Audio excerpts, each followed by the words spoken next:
When we talk about the issue of homelessness, it's really easy to remember the one experience we had seeing someone unsheltered who was maybe exhibiting signs of mental illness or battling with substance abuse. What we don't see is the people every single day that work for a living, that have families, that are unaccompanied children, who are battling with the challenges of being unhoused. When I talk about Think Dignity, I say that we are a homeless advocacy agency because not only do we provide social services, but we advocate for system-level changes. It's really important to challenge the stigma and stereotypes that we associate with homelessness so that we could better understand what homelessness looks like and how we can find the solutions to directly address it. We work with a sensitive population, knowing that there's a lot of different aspects and dynamics that we're always learning and growing from.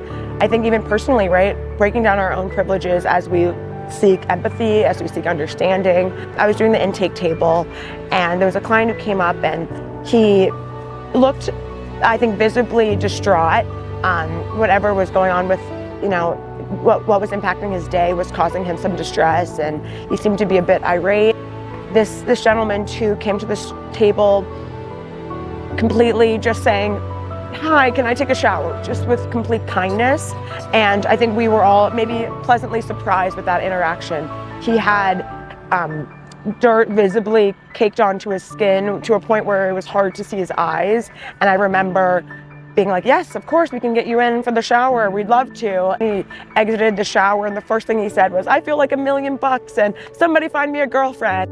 When you work at this type of organization for such a long time, you become that organization. When I come in contact with the client, it's like they're coming in contact with Think Dignity. So I like to try to, that's just who I've become. After 12 years, you become that. You don't plan that, you just become that. We're more than just giving them storage, we're also giving them hope. At one of our street cafe events, we noticed a gentleman who seemed visibly upset and frustrated. So after he received his sandwiches and his grocery bags, I stepped aside with him and asked if he needed any additional support or any other resources, and he immediately broke down.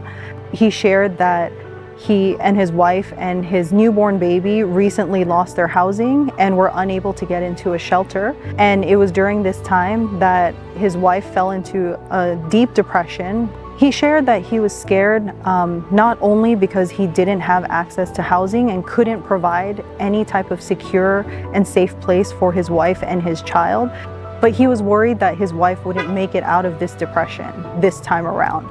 And the one thing that really stood out to me was when he said that I can't raise this child alone and I can't lose my wife this time. And I need to find housing to ensure that my family can make it through. I contacted every single shelter and every community partner we had that had any connection to housing just to see if we could at least get him connected to a housing navigator. And after so many calls, and so many tears shed, we were able to find a housing navigator who drove out to see us at the street cafe event. So I stood with him even after the cafe event was done to ensure that he had a direct connection and that he was able to move his wife and his newborn child off of the streets and into a safe and permanent housing. The impact that we have it goes beyond what I think we can imagine sometimes. I show them love, that's the word. I show them love. And I can give them that kind of love and understanding the conditions they're in and where they come from because I've been there myself. All I want to do is help the people as much as I can. My driving force is definitely my coworkers and the volunteers that show up each and every day to help us support our programs. I couldn't imagine being able to complete the programs and events that we do just without their support, their expertise, and their strengths, and just having all of that combined is why people come back to our programs. We help people exist. Our work to advance basic dignity may seem long. Sometimes it might seem impossible. But every person has the power to be the light of hope and change that we need in our communities. So we encourage you to join us to Think love. Think hope. Think empathy.